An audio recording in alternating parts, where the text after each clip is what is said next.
Une épreuve encore ouverte, avec des bons rapports aujourd'hui, des arrivées mixant favoris et outsiders. Il y en a des pour tout le monde aujourd'hui sur l'hippodrome de Rennes et encore bien 2 courses à se disputer.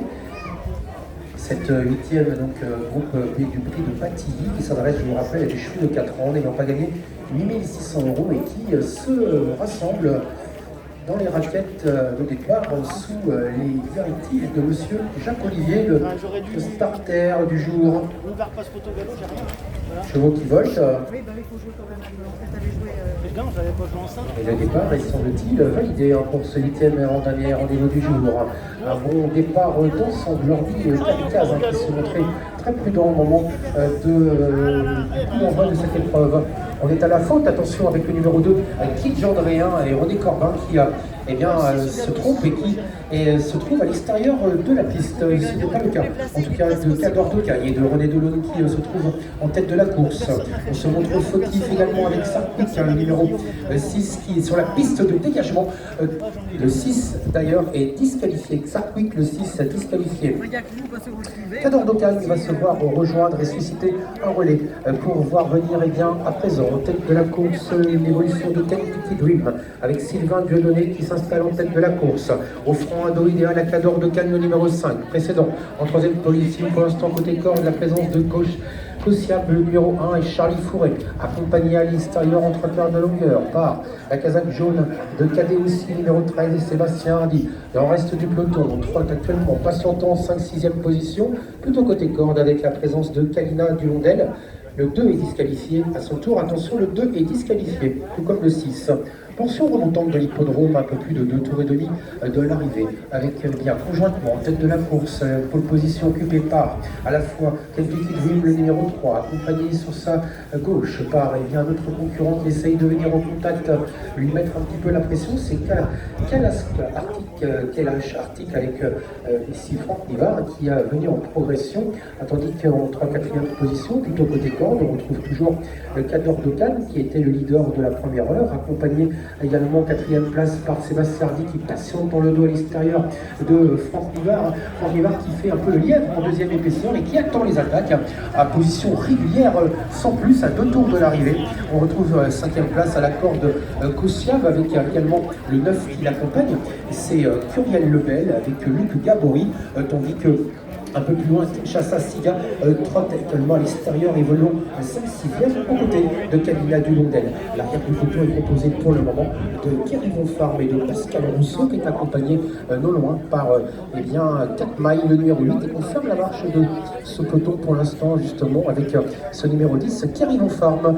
Nouvelle portion dans la ligne opposée à celle des tribunes sous l'impulsion quasiment des bêtes, les positions guère évoluées, pas d'attaque en particulier. Et devant, tout va bien pour le moment pour le duo composé des 2 chevaux qui sont en tête depuis plusieurs hectomètres, à savoir à la corde Kentucky Dream, le numéro 3, accompagné à 3 quarts de longueur par Kalash Arctic avec Franck Nivard, 3e place dans le dos des leaders, occupé par numéro 5 Cador Docaille qui patiente, en 3e position, plutôt 4e même à l'extérieur, c'est le 13 qui a été aussi Sébastien Hardy qui attend le moment opportun pour bondir, pas de problème, on va 2 par 2 comme à l'école, tandis qu'en 5e position on retrouve évoluant plutôt côté corde Cossiab avec Charlie Fourré qui est accompagné sur son extérieur par la présence du numéro 9 Curiel Lebel. Les autres sont plus loin, patientant dans le cœur du peloton, au même titre par exemple que 4 mailles, ainsi que Kéliade Doliton qui pour l'instant se montre très discrète. Nouveau passage devant les tribunes avec une attaque, celle de Sébastien Hardy qui décide à cette instant du parcours de quitter le dos de Kalash Arctic et de Franck Nivard et d'accélérer. Et ici, on accélère également avec le numéro 12, Kamikaze, qui en moins de temps, il faut pour le dire, a quitté les derniers rangs et s'est hissé en tête de l'épreuve. Kamikaze, ça y est, qui est bien cadencé et qui se montre sage pour le moment, pas de problème. Le 3 est disqualifié, contrairement à Kamikaze qui, devant, a mis un uppercut au peloton. Seul pour l'instant, Sébastien Hardy semble capable de suivre ici le fils de Drabou Dufresne tandis qu'en troisième position, on retrouve derrière le dos des leaders la présence du numéro 5, c'est Cador Dokan qui s'accroche au courage, mais le peloton, semble-t-il, a volé en éclats, avec 3 chevaux qui se détachent du reste des autres adversaires qui vont tenter dans la portion descendante de l'hippodrome, dans la ligne en face, de revenir inquiéter le trio de tête, à commencer par Curiel Lebel et Luc Gabory qui se lancent dans la bataille. Kamikaze qui va aborder la remontée ici de l'hippodrome pour les 800 derniers mètres à peine même, alors tandis que Sébastien Hardy et Cadet aussi va tenter également de se relancer à l'arrière du peloton. On marque également le pas avec des adversaires, on tente un effort avec en troisième épaisseur des concurrents qui essayent de venir, et c'est pas facile derrière de revenir sur Kamikaze. C'est le numéro 11 qui se lance dans la bataille également, c'est Kinshasa Siga et Gérald de Blandin. Est-ce que Kamikaze est parti pour la gloire? Il lui reste 300 mètres à parcourir. Est-ce que ce fils de dragon du Fresne avec Arnaud Gilles-Maillard va pouvoir railler le poteau? Kamikaze semble bien parti, en tout cas pour la gloire, puisque personne pour l'instant ne peut revenir ici sur ce numéro 12. Kamikaze, Arnaud Gilles-Maillard qui semble bien parti pour la victoire. Kamikaze, le numéro 12, ne rencontre aucune opposition. Victoire du 12, Kamikaze, ralenti par son driver, facile victoire. Deuxième place, certainement les Steiners pour Cador Dokan, numéro 5, devant le 13, Cadet aussi. Et on conclura quatrième, peut-être à la corde avec Kailash Arctic, le numéro 4, et Franck Rivard, devant la belle fin de course de Kéliade de Lito, le 14 également.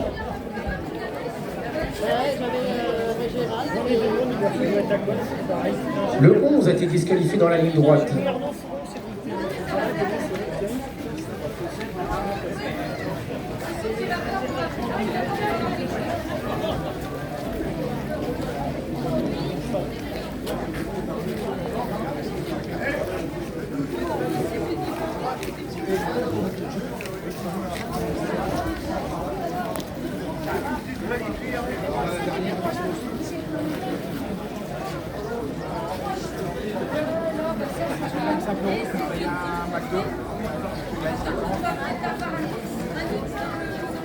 Arrivée provisoire de ce groupe B du prix de Patilly, 8e heure en dernière course du jour.